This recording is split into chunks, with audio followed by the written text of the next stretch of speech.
Shalom Chavarim. Let's continue with Matthew chapter 2. And when Yeshua was born in Bethlehem of Yehuda in the days of Herodes the king, Magoshi came from the east to Yerushalayim, and that's Yerushalayim or Jerusalem. Okay, now Magoshi, we know him as the Magi in English. Let's look at footnote 18. Magoshi or Magi refers to the astrologers or astronomers who were originally taught by Daniel the prophet while in Babylon. These men are neither sorcerers nor pagans, but fearers of Elohim, who were patiently awaiting the coming of Mashiach.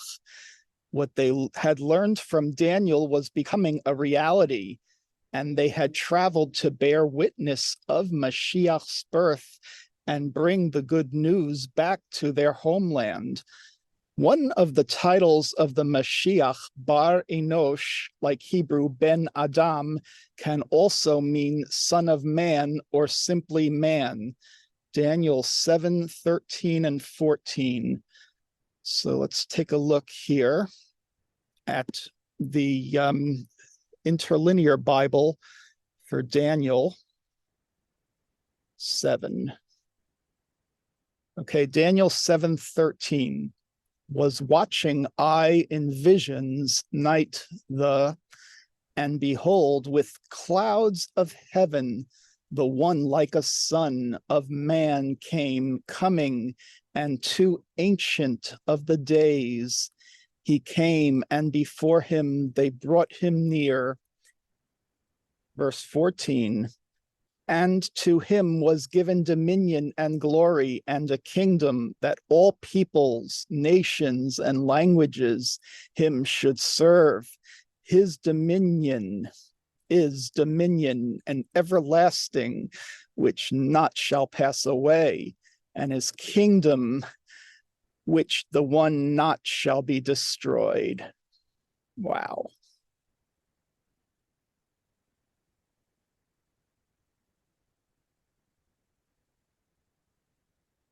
So all that from one word. Now you know what the Magi really mean. And they said, who is he who has been born the king of the Yehudians, king of the Jews? For we saw his star in the east and have come to worship him. And that star is interesting. Is it a supernova or an astronomical event? Some planetariums have shows about that during Christmas season. And Herodes, the king, heard and was troubled, and he gathered all the chief priests and scribes in Jerusalem and was asking the people, where would Mashiach be born? And they answered like this, in Bethlehem of Yehuda, for it is written by the prophet. And you, Bethlehem of Yehuda, you will not be the least of Yehuda. From you, therefore, will go out a king who will shepherd among the kings my people Israel. And footnote 19, Micah 5:1-4.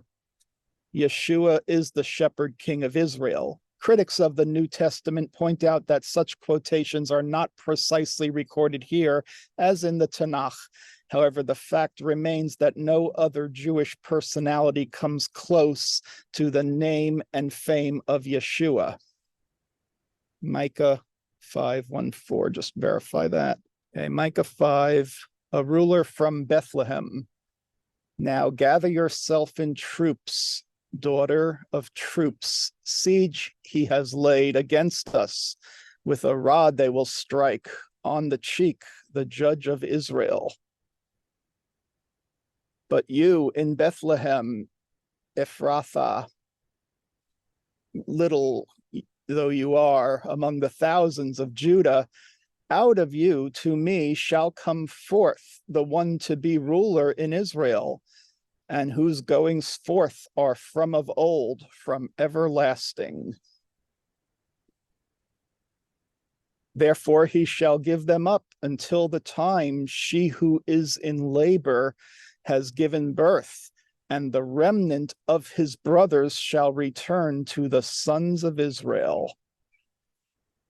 And he shall stand and feed his flock in the strength of Yahweh, in the majesty of the name Yahweh his God, and they shall abide, for now he shall be great to the ends of the earth. And that's all in Micah. Wow. And references from Micah. Verse 7, then Herodes in secret called to the Magoshi and learned from them by which time the star appeared to them, and sent them to Bethlehem and said to them, go on, inquire very carefully for the boy, and when you have found him, come inform me, so that I also can go and worship him. Ha ha ha. And when they heard from the king, they departed, and behold, the star which they saw in the east was going before them until it came and stood from over where the boy was. And when they saw the star, they rejoiced with great joy. And they entered the house, and they saw the boy with Mariam, his mother, and they fell and worshipped him, and they opened their treasures and offered to him gifts of gold and myrrh and incense. Okay, so let's look at 20. The word here for boy, Talia, is closely related to the generic word for males used in Hebrew, zakar, with respect to circumcision, since any male from 8 days to 99 years old may be circumcised. When you reach 100, I wonder. Okay, as a result, this Talia need not conflict with Luke's calling Yeshua an infant, since an infant is counted as a male when he is circumcised. This also means the Magi here had to come after the circumcision in Luke. Interesting. It's logical justification for the word boy. And let's take a look. Verse 11 in Aramaic, Talia. Letalia, that's the word. Mariam. There it is, black and white. Verse 12. And was shown to them in a dream that they should not return to Herodes, in a dream. So they paid attention to their dreams. And by a different road, they went to their country. And when they went, the messenger of Master Yahweh appeared to Yosef in a dream, that's Joseph, and said to him, arise, take the boy and his mother and flee to Mitzrayim, and there remain until I tell you. Mitzrayim is Egypt. For Herodes is going to seek the boy as to destroy him. Wow. So all these paying attention to dreams and messages as guides. Okay, Yosef arose and took the boy and his mother in the night and fled to Mitzrayim, Egypt, that might be fulfilled the thing that was spoken from Master Yahweh by the prophet, which said, from Mitzrayim I have called my son. Let's look at that. 21. This verse presents, okay, let's get that. 21. This verse presents a midrashic fulfillment of Hosea 11:1. Midrash is the interpretation of the law, oral law. Hosea 11:1. The son in Hosea refers to Israel, not Mashiach. Mashiach must come from among his brethren, Israel, as the ultimate fulfillment of Deuteronomy 18:15-18. Israel must also come out of Egypt, both physically and spiritually, turn away from polytheism and anti-Torah living. Notice anti-Torah living. The Torah is still law. This verse provides a remez, hint of the goal of Mashiach, while not necessarily attempting to reveal the identity of Yeshua HaMashiach. So let's take a look at Hosea 11:1. Out of Egypt, Hosea 11:1. Out of Egypt I called my son, referenced in Matthew that we're reading.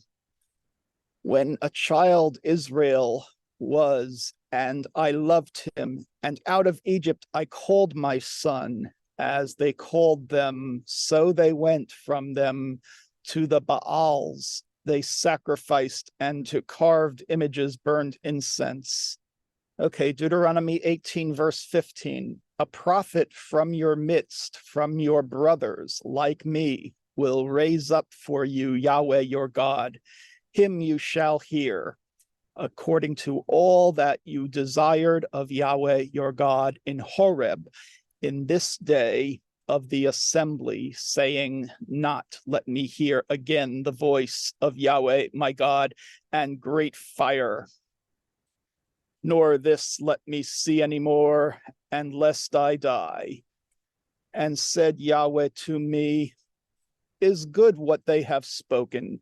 A prophet I will raise up for them from among their brothers like you, and will put my words in his mouth, and he shall speak to them all that I command him.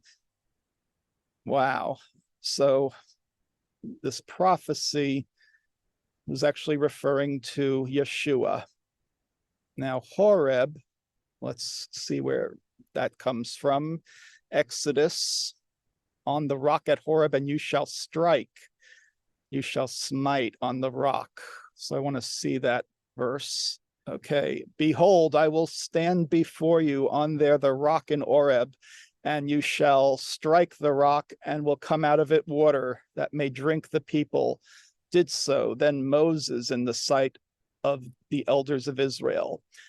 Okay, so this was when Moses was commanded to strike the rock.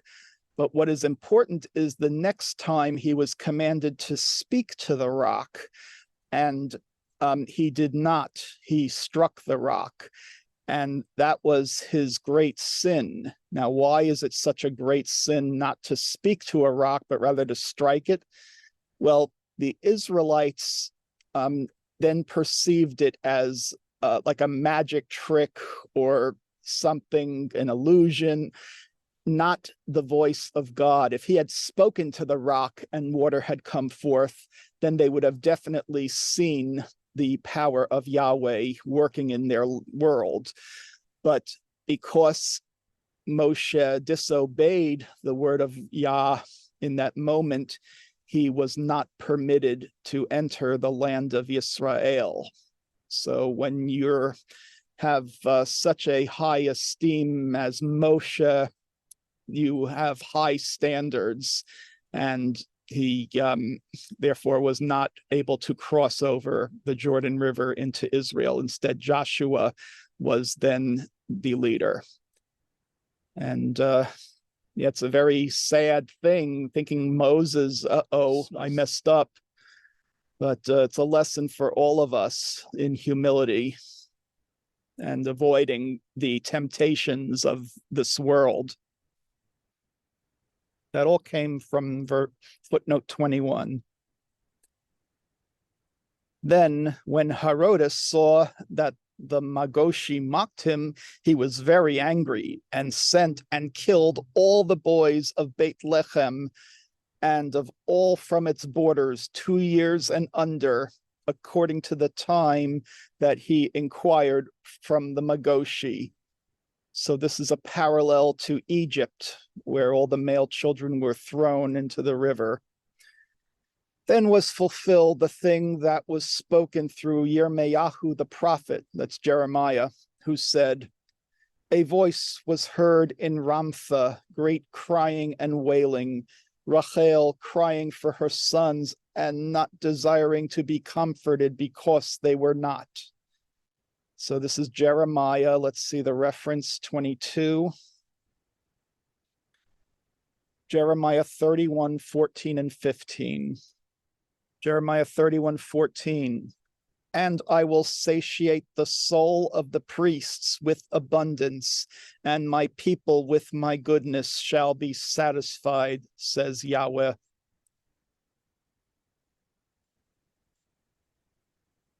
Thus says Yahweh, a voice in Ramah was heard, lamentation, weeping, and bitter, Rachel weeping for her children, refusing to be comforted for her children because they are no more. Einenu, they are no more.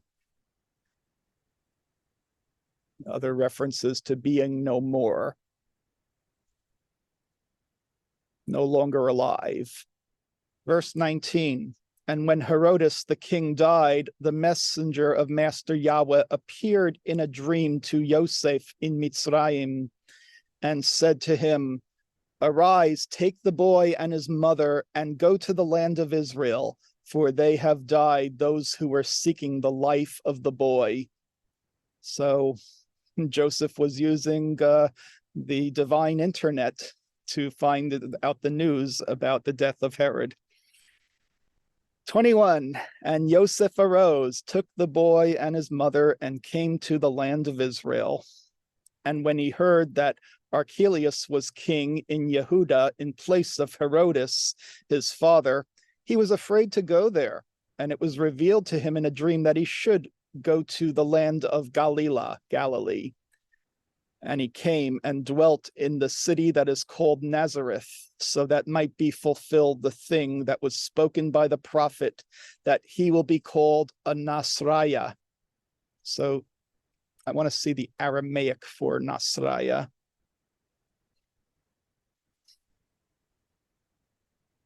Okay, so here it is, Neskre.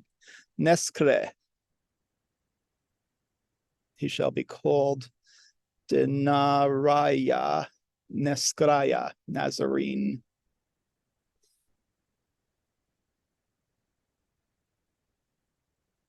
So the prophet 23, that reference is an example of singular plural confusion in Greek. Wow. In Aramaic, prophet is spelled the same in both singular and plural forms, whereas Hebrew has distinct forms. Greek translators chose to translate this as prophets, but only one prophet, Isaiah 11:1, refers to Mashiach as a netzer, which is Hebrew for young shoot or sprout. A closer look at Isaiah 11:1 through 4 reveals the spiritual branches of the menorah as attributes of Mashiach. Wow. Netzer is the basis for the name Nazareth, which at that time was a very small village in the land of Israel. Older prophets reveal Mashiach as the branch, but use the Hebrew tzemach, thus eliminating the obvious wordplay here by Matthew. The prophet Daniel also uses the word netzer, but not in the context of messianic prophecy. There's an appendix about the word netzer. But let's look at Isaiah 11:1. Isaiah 11, the root of Yeshai, Jesse. And there shall come forth a rod from the stem of Yeshai, and a branch out of his roots shall grow. Okay, when you see the word rod, remember caregivers talks about that. And shall rest upon him the spirit of Yahweh, the spirit of wisdom and understanding, the spirit of counsel and might, the spirit of knowledge and of the fear of Yahweh. Now, fear here is v'yirah, which is the root of yareh. So these are references to fear, but it's knowledge and really pitching your tent with Yahweh.